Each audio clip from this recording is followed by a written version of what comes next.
Welcome back to Dimensional Shift. I had a question recently from our server about how to embody the divine will or be a vessel for the divine. So the first thing we have to really look at is, what do we mean by divine? And this question has an inherent flaw to it, and that is that the divine is somehow separate than us. So that's the first thing that has to be reconciled. What are we assuming is separate than us? What are we assuming is out there beyond us? Is this what people call God? Is this the idea of source consciousness? Even just the universe itself unfolding, the higher self? All of these are an assumption that they're somewhere else, happening somewhere else, and that we have to do something in order to embody that. That being said, there is, of course, an evolution of consciousness that occurs. And the distinction between where it occurs and who it occurs to is kind of the irony of the question. Because in order to be a vessel for what we might call the divine or a higher state of consciousness, we have to empty ourselves of the I that wishes to become the vessel. This I, what we might call mind activity, the thinking mind, the egoic mind, the separate self, these personal stories that we have, the seeking, the drive, the need for, the should-haves, the could-haves, the would-haves, the need to, all of that ends eventually with enough evolution and enough inquiry into the mind itself. And when we arrive there, it is living in a state of absolute surrender to what you might call the divine, although it's seen not to be anything separate. And this is flow, this is the liberation, this is the spontaneity arising, but it's not happening to any particular person. No separate self exists. And this emptying of ourselves is an extremely difficult process. There is a primal existential terror that exists within consciousness itself. And it's almost dualistic in nature, that existential terror. There are two sides to the coin of existential terror. One can be seen as the fear of death, the drive to stay alive, the survival mechanism that operates within us. But there's also the other side, which is suffering. And suffering leads to what Freud called thanatos, that death and drive to self-destruction. And these things kind of fight against each other. And this has been highlighted to me in almost every ayahuasca ceremony that I've been to. We have this primal drive to survive, but we also have this need for the end of suffering. And this is reflected in the yin-yang symbol, where we have two sides of the circle, one in each color. And when we can reconcile both of those and see the whole circle and empty ourselves, then we can act spontaneously and live in authenticity and be a vessel for what we might consider the divine, even though we've realized that there's no separate divine self, no separate divine being that's watching everything, none of this. That there's no separation. It's all happening all at once in one place, or one churning. I don't know how to explain it. It's very hard to explain, but it's so fundamental that until you really recognize it, you can't explain it. It's beyond words. The yin-yang symbol is probably the best way to look at it. But we, of course, have many personal stories, and we have the conditioned mind. We have behaviors that occur even though we don't know why they occur or how they occur or what causes them to occur. We have triggers and thought loops and all of these things that come up in this process. And that's why shadow work is so important.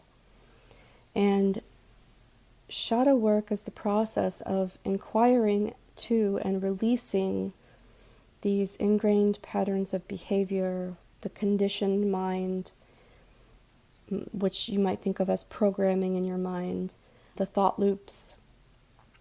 And eventually it can be seen that there are endless problems, there are endless personal stories, there is endless conditioning, because it's not the stories that are the problem, it is the need to have a story. It's the addiction to the conditioned mind, it's the addiction to the personal I, it's the addiction to shadow work or healing and all of that.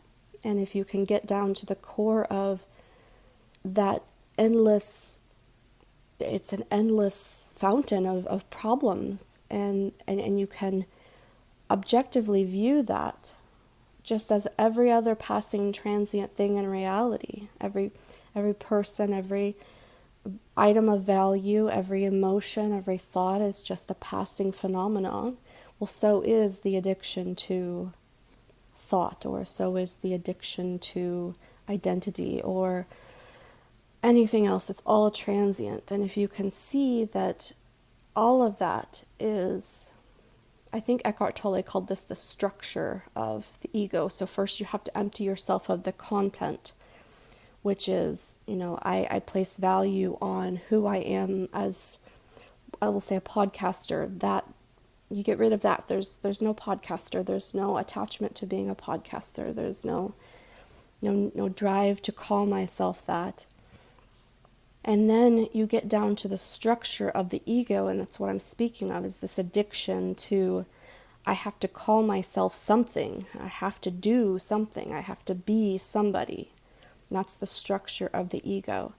And then we can begin dismantling that until there's no one left inside. There's just emptiness within. And then we can really start to move with spontaneous authenticity, and we can begin to speak from a deep place of understanding and love and compassion, because we're no longer showing up for this invisible separate self in our head that we think we are just because there's noise in our head. Now we can start focusing on others. And I think that most people who talk about wanting to embody the divine will or be a vessel for the divine are really looking for a way to show up for others. Of course, the inherent paradox is that once you realize there's no separate self within you, there's also no separate self within anyone else. So who are you actually helping? And then it becomes, we go back to this thing I can't describe. I want to call it, we'll just call it an ecosystem, because I really don't know how to put it into any better words. And in my mind, conceptually, it looks kind of like an atom or a molecule with these parts and pieces, but it's all connected. This body, which there's still a body, it's just not my body. I don't have any claim over it. It's still supported by the chair I'm sitting in, which is supported by the floor, which the house is supported by the ground. Everything is interconnected. So you have this interconnectedness, this web. And when we can empty ourselves of anything within that we perceive is within, and we can begin to focus on what you might call external reality. Of course, there's no separation between those two. I think that motion of moving back into reality is what a lot of people are looking for if they're not coming from a place of spiritual ego, which is also possible when we start talking about being a vessel for some greater force and all of these things. It's often can be ego of, if I can save the world, then I might feel better about whatever it is that I feel inherently flawed for. So how do we begin to see the structure of the ego and this addiction to thought and this addiction to needing to be someone. And I found great value in listening to Eckhart Tolle. I found great value in mindfulness practices. I've recently discovered the YouTube channel Simply Always Awake, and I really recommend him. I think his name's Angelo, for the non-dual aspects of it. But really, we have to start observing all of these emotions and thoughts and things, the stories that come up, and our attachment to things, and really inquire as to who is it that is observing that. And Ramana Maharshi, of course, was kind of the founder of the Neo-Vedanta school of self-inquiry. And this path isn't for everyone. There are other ways to awaken to. You have like the Bhakti Yoga and the path of devotion. The path of negation, which I feel like Ramana Maharshi really spoke to, is I am none of the transient phenomena here. I'm not a podcaster. I know that will end someday. I'm not a person because I know my body will die someday. But there's still something very fundamental at the very, very deepest, furthest back layer of who you are.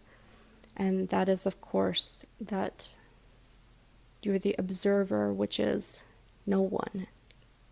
Your mind is going to have, your thinking mind is going to have a whole bunch of objections to this realization.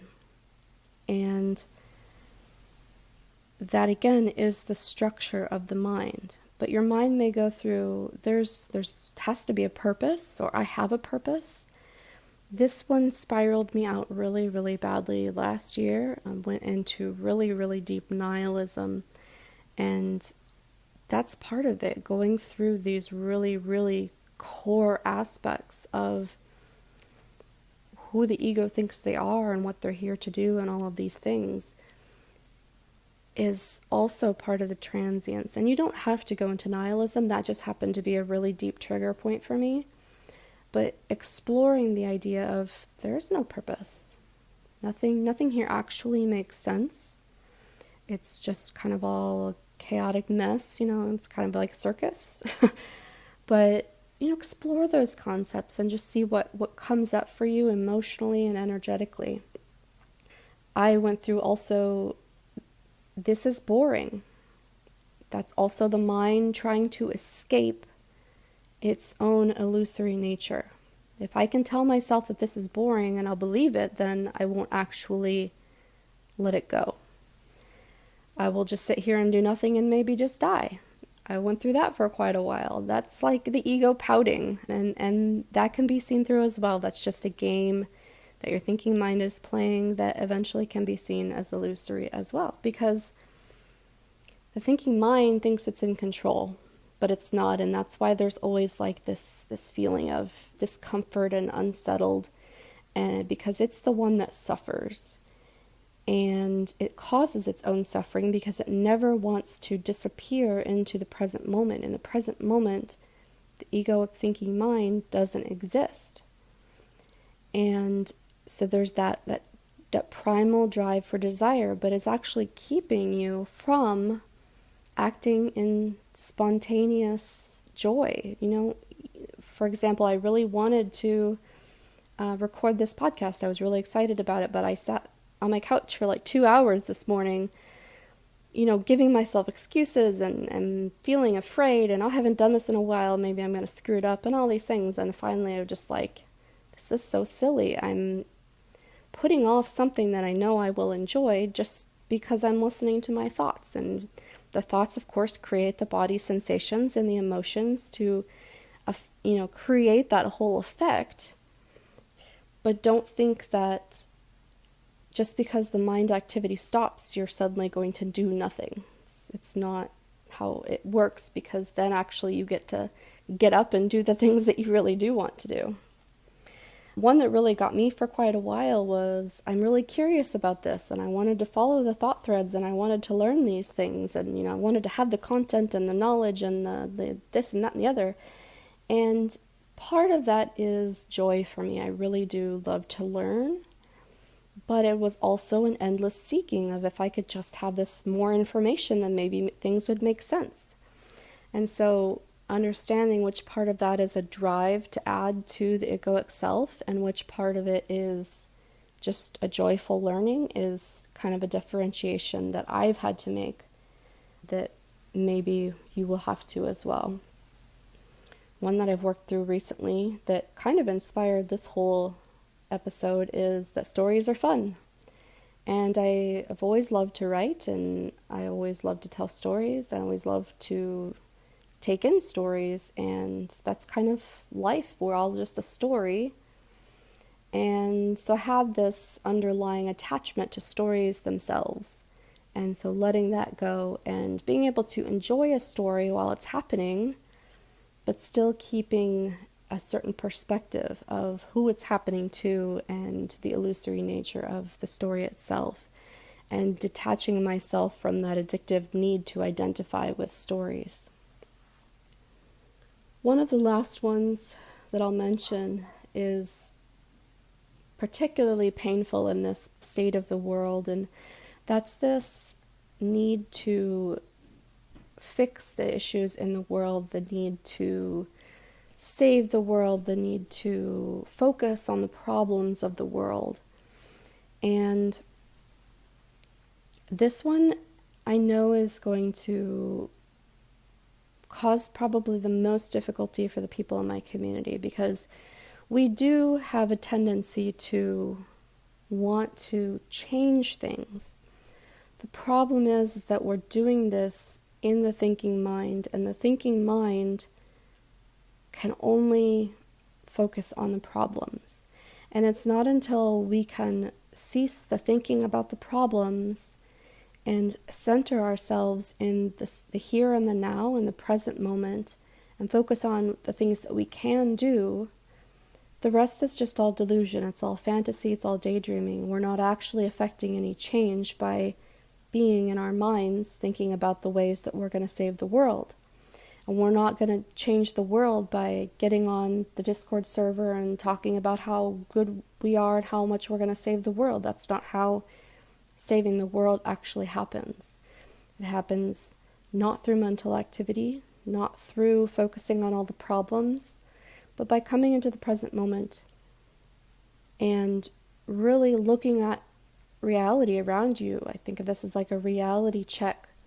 Doing a reality check in your immediate moment and environment and saying what needs to be done here and now, because that is the only thing that we can really do. And if we each showed up in this way, in this higher state of consciousness, which we might call the present non-dual state, and we took care of our little corner of this ecosystem, the whole ecosystem would, of course, start to heal itself. So all of these objections that your mind will come up with and everything else that it comes up with is going to be et al. Ad nauseum, which means and all the rest forevermore, because that is the structure of the ego, the structure of the thinking mind. That there's always a problem to solve if it just had more information, if it had this to add to itself or that to bolster itself, because it has this obsessive, compulsive, neurotic need to know, do, be more.